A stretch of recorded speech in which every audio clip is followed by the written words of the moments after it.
ओम शांति। मुरली के 25 गुप्त रहस्य।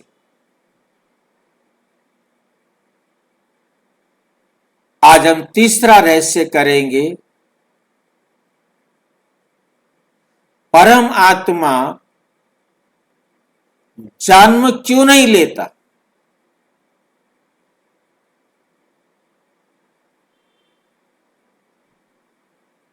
निराकार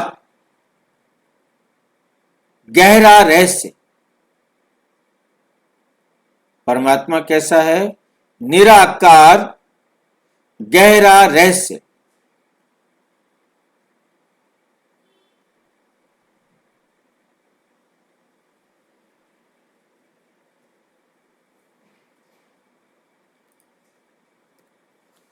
मुरली विश्वकोश भाग 1 एक पुस्तक बनाई है। मुरली विश्वकोश, उसका पार्ट 1, उस पुस्तक का ये तीसरा विषय है।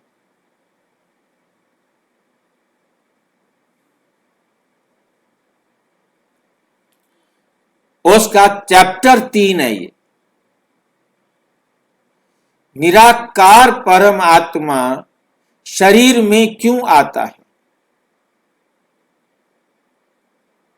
निराकार परम आत्मा शरीर में क्यों आता है?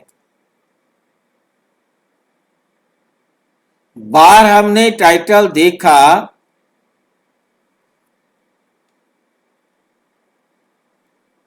परमात्मा जन्म क्यों नहीं लेता? जन्म नहीं लेता, परंतु निराकार परमात्मा शरीर में आता है।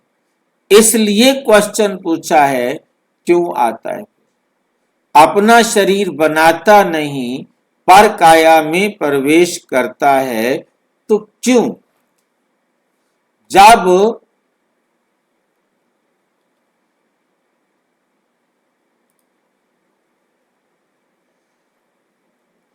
परमात्मा निराकार है, तो फिर शरीर में क्यों आता है?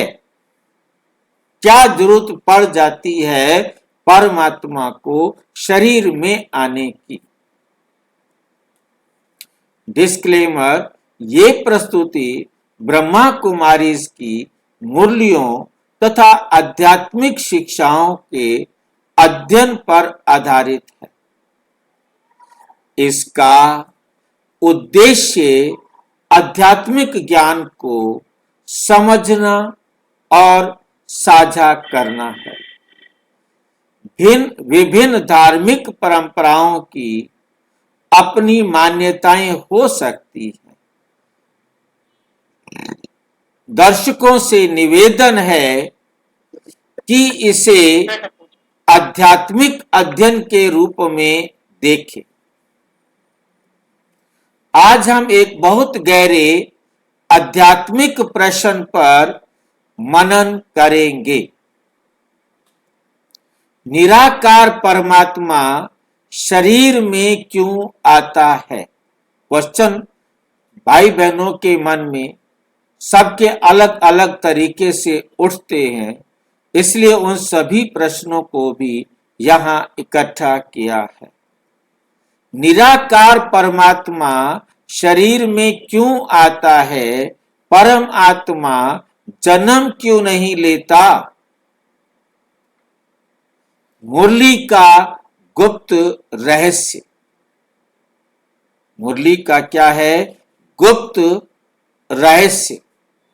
यदि परमात्मा निराकार है, उसका कोई शरीर नहीं है, तो फिर इस संसार में कैसे आता है? क्या वह जन्म लेता है या किसी शरीर का आधार लेता है? मुरलियों में शिव बाबा ने इस विषय को बहुत स्पष्ट किया है। आज हम उसी रहस्य को समझेंगे। परमात्मा का स्वरूप क्या है? सबसे पहले ये समझना आवश्यक है कि परमात्मा का स्वरूप क्या है।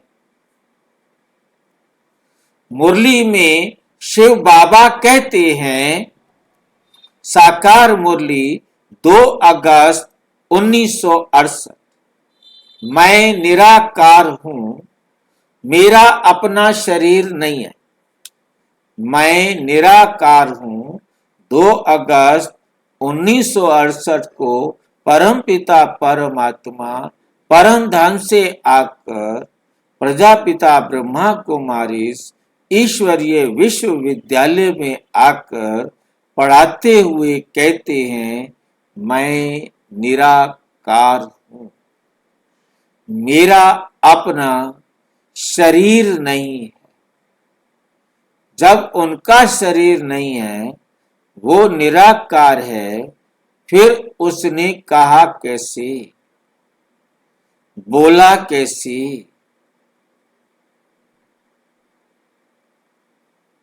ये कौन बताएगा?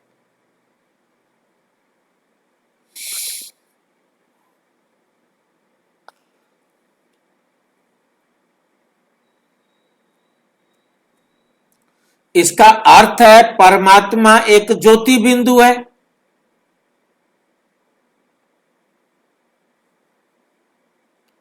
परमात्मा एक क्या है? ज्योति बिंदु है। वे शरीर से परे है।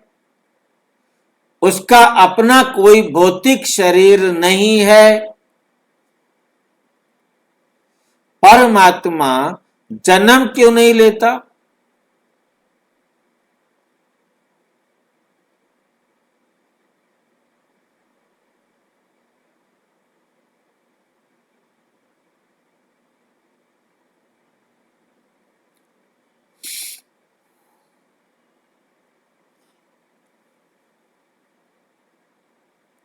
परमात्मा जन्म क्यों नहीं लेता? भाई जी 25 से 52 कौन बनाएगा जी? बाबा भी जन्म लेंगे। क्योंकि आत्मा के पिता है, शरीर के पिता नहीं है। जन्म लेंगे तो उन्होंने भी पतित बन जाएंगे। जन्म लेंगे तो पतित बन जाएंगे। मनुष्य जन्म लेते हैं, लेकिन परमात्मा के बारे में मुरली में कहा गया है, साकार मुरली है 6 जुलाई 1969, मैं जन्म नहीं लेता हूं, मैं शरीर का आधार लेता हूं।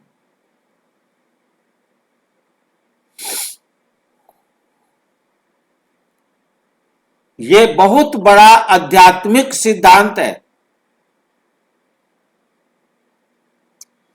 मनुष्य जन्म लेते हैं, परमात्मा जन्म नहीं लेता, अजन्मा है, अशरीरी है, अयोनी है। वो केवल किसी शरीर में प्रवेश करता है। वे केवल किसी शरीर में प्रवेश करता है।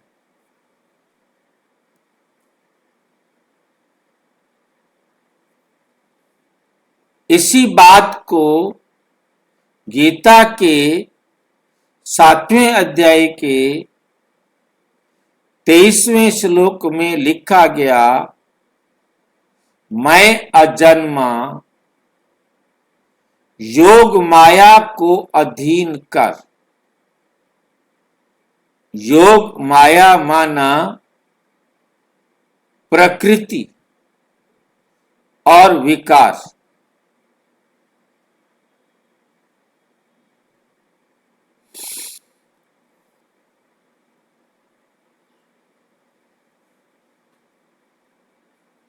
तो जब परमात्मा प्रकृति को अधीन करके कहते मैं अजन्मा हूं, मैं प्रकृति को अधीन करके पांच तत्व के बने हुए शरीर को अधीन करके सबके सामने प्रकट नहीं होता। आत्मा के रूप में तो प्रकट होना नहीं है, परंतु शरीर धारण करके प्रकट होते। ब्रह्मा बाबा के तन में प्रवेश करके परम आत्मा प्रकट होते।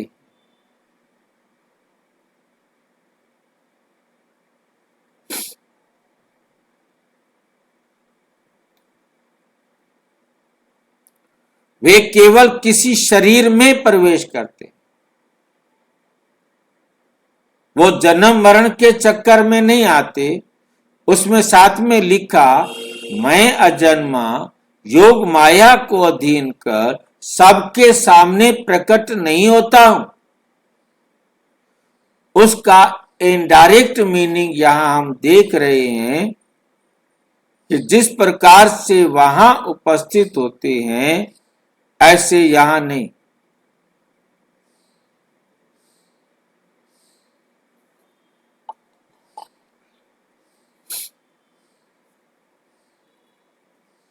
परमात्मा को आने की आवश्यकता क्यों होती है? परम आत्मा को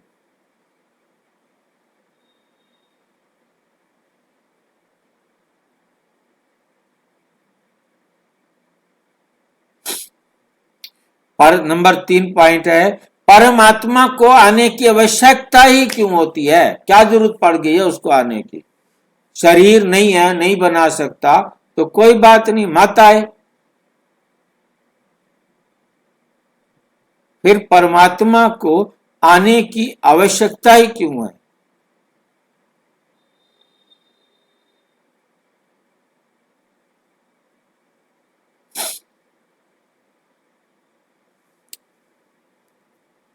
अब प्रश्न उठता है, अगर परमात्मा सर्वशक्तिमान है तो उसे संसार में आने की आवश्यकता क्यों होती है? आवश्यकता क्यों होती है? मुरली में शिव बाबा कहते हैं,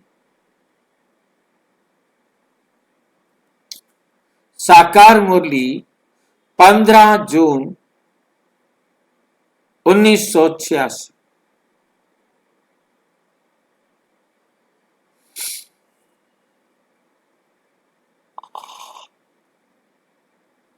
मुझे आना ही पड़ता है जब दुनिया बहुत पतित हो जाती है। उस पतित दुनिया को पावन बनाने के लिए।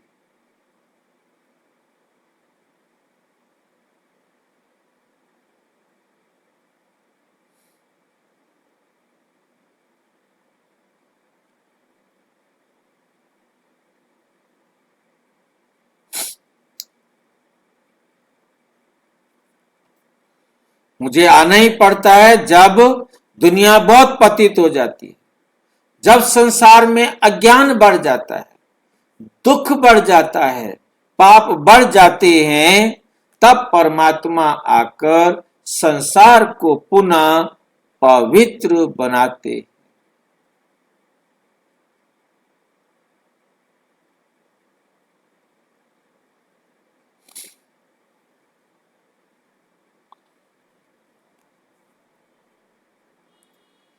तो परमात्मा आकर पुनः संसार को पवित्र बनाते।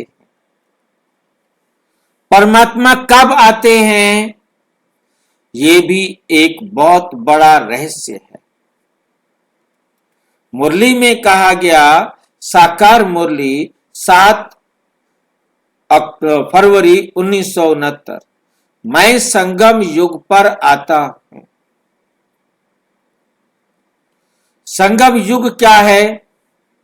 संगम युग वो समय है जब कलयुग समाप्त होता है। जब कलयुग समाप्त होता है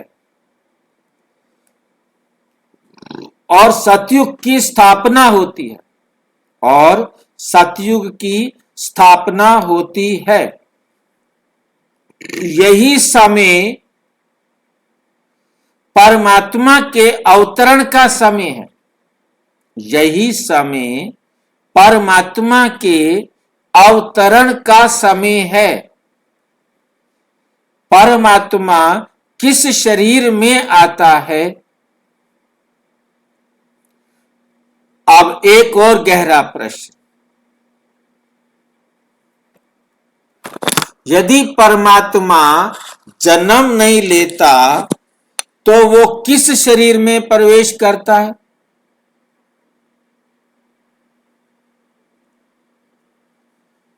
मुरली में शिव बाबा कहते हैं, परमात्मा आकर समझाते, मैं इस ब्रह्मा के तन में प्रवेश करता हूं। मैं इस ब्रह्मा के तन में प्रवेश करता हूं।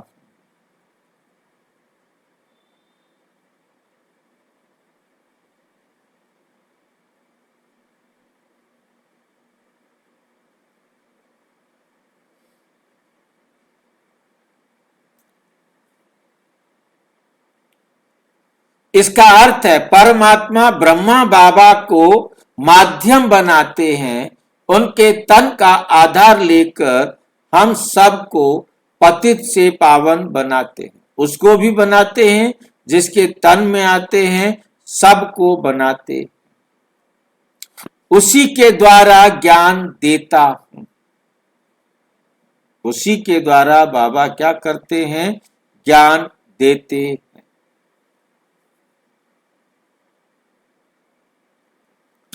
एक सरल उदाहरण, इसे एक उदाहरण से समझते हैं। मान लीजिए एक शिक्षक है और एक ब्लैक बोर्ड है।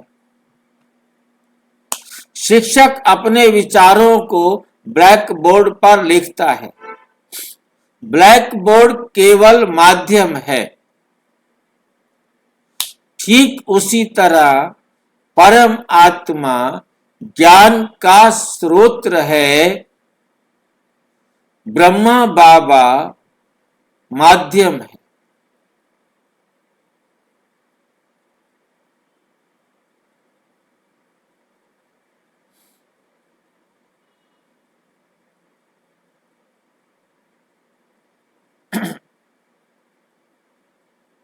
ठीक उसी तरह परमात्मा ज्ञान का स्रोत है और ब्रह्मा बाबा माध्यम है। यहां पर हम छोटा सा प्रश्न और भी चर्चा कर ले कि क्यों ब्रह्मा के तन में आते हैं, किसी और के तन में क्यों नहीं आते? क्योंकि ब्रह्मा की आत्मा पवित्रतम आत्मा है।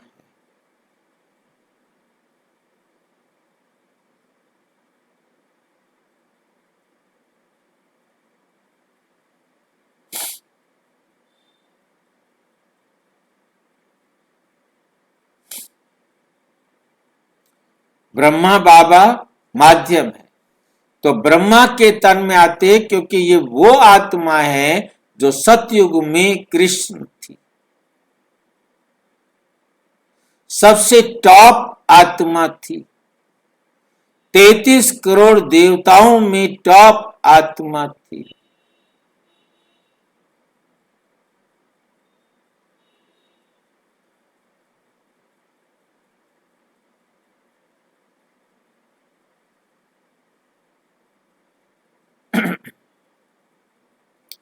परमात्मा का मुख्य कार्य क्या है?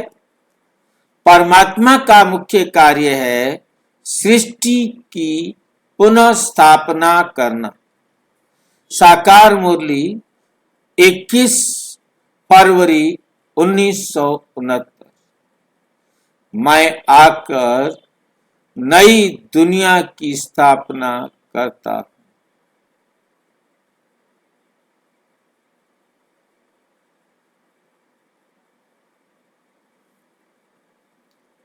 इसका अर्थ है परमात्मा ज्ञान देता है, आत्माओं को पवित्र बनाता है और नई दुनिया की नींव रखता है।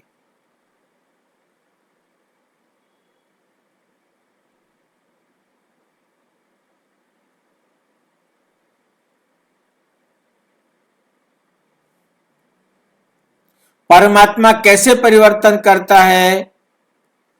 परमात्मा हथियारों से परिवर्तन नहीं करता, ये परिवर्तन करता है ज्ञान और योग से।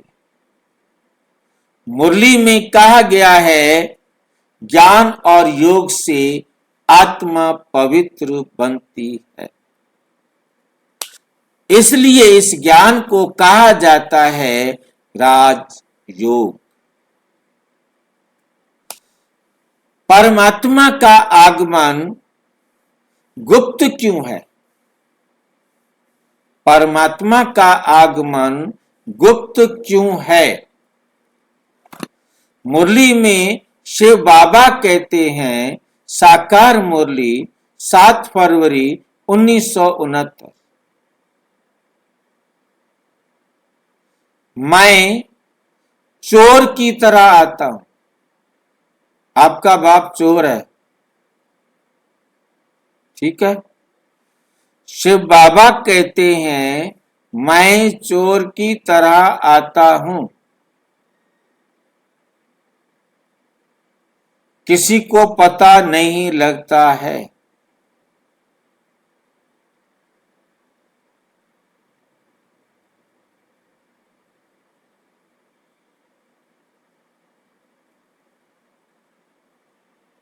सात फरवरी 1969 की मुरली में बाबा कहते, मैं चोर की तरह आता हूं। इसका अर्थ क्या है?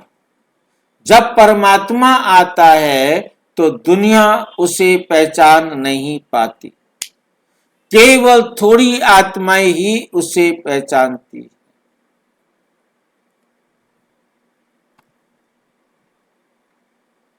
हमें परमात्मा को कैसे पहचानना चाहिए?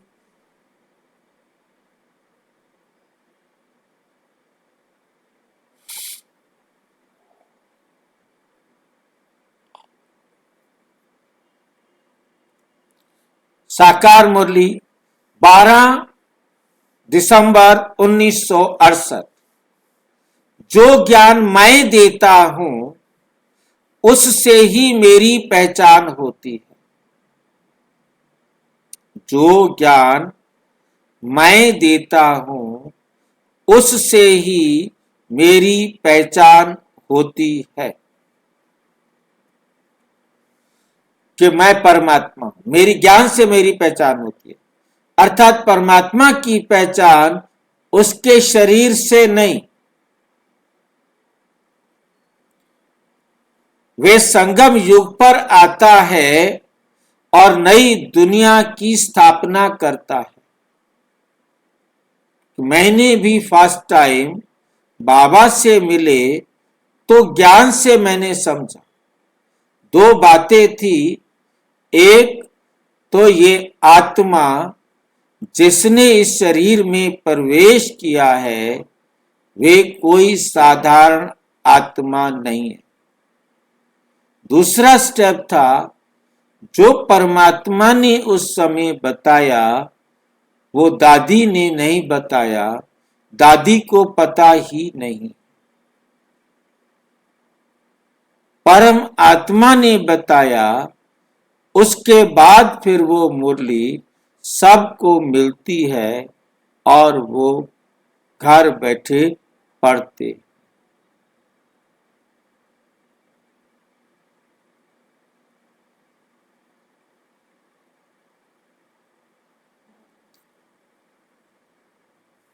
तो परमात्मा आकर नई दुनिया की स्थापना करता है। जो ज्ञान परमात्मा सुनाते हैं और कोई नहीं सुना सकता। दूसरा एग्जाम्पल मैंने देखा कि मैं ये परमात्मा के महावाक्य पढ़ रहा था। एक मुसलमान प्रोफेसर भाई, मैं नहीं जानता था उसको, वो ट्रेन में मेरे पास बैठा हुआ था। वो भी मेरे साथ साइड में बैठा होने के कारण पढ़ने लगा। मैंने उसे धीरे कर दिया ताकि वो भी पढ़ ले, पेज पलटा नहीं, और उसने कहा, क्या मैं ये बुक देख सकता हूँ? उसे बुक दिया। उसने उल्टा पलटा मिस लेखक को ढूंढ रहा था। बोला, ये किसने कहा है? तो मैंने उसे बताया कि ये परमात्मा के डायरेक्ट महावाक्य हैं। तो कहता है, मैं यही सोच रहा हूं कि ये कौन कह सकता है? ये कोई इंसान ये बात बोल नहीं सकता। आप सोचिए, एक पेज पता नहीं कितना उसने पढ़ा होगा उसमें से, और उसने कहा ये कोई मनुष्य नहीं कह सकता। उसका समय आ चुका था, तो उसे बताया, क्योंकि वो पटना का रहने वाला था, तो बोला इसका सेंटर तो हमारे घर के पास है, परंतु वहां तो लेडीज जाती है। मैंने कहा नहीं, जेंट्स भी जाते हैं। अच्छा, फिर मैं जाऊंगा। गया या नहीं गया वो उस आत्मा का पार्ट, परंतु वो मुस्लिम प्रोफेसर था। परंतु उसकी पहचान की बात देखनी है कि जिसको बाबा पहचान दे। मैंने उसे कोई पहले ज्ञान नहीं सुनाया, उसने पहले कोई ज्ञान नहीं सुना, उसने बाबा को ज्ञान से ही पहचान लिया। साकार मुरली, 14 अप्रैल 1968। मैं पतित दुनिया को पावन बनाने आता हूं। मैं आता हूं पतित दुनिया को पावन बनाने आता हूं। समापन, यदि हम इस सत्य को समझ लें कि परमात्मा अभी इस संसार में आ चुका है और वो हमें ज्ञान दे रहा है, वे हमें क्या कर रहा है? ज्ञान दे रहा है, तो हमारा जीवन पूरी तरह बदल सकता है। हमारा जीवन पूरी तरह बदल सकता है। नेक्स्ट एपिसोड, मुरली विश्वकोश चैप्टर 4। क्या होगा नेक्स्ट एपिसोड? कल हम करेंगे त्रिमूर्ति का रहस्य क्या है। त्रिमूर्ति का रहस्य क्या है, इस पर हम कल चर्चा करेंगे। अच्छा, ओम शांति। और विस्तार से जानने के लिए प्रजापिता ब्रह्मा कुमारी ईश्वरीय विश्वविद्यालय के किसी भी सेवा केंद्र पर संपर्क करें। और यदि कोई प्रश्न है तो 9213106986 पर आरटीआई या टेलीग्राम करें। 9650692270 पर केवल व्हाट्सएप करें, फोन नहीं। ओम शांति।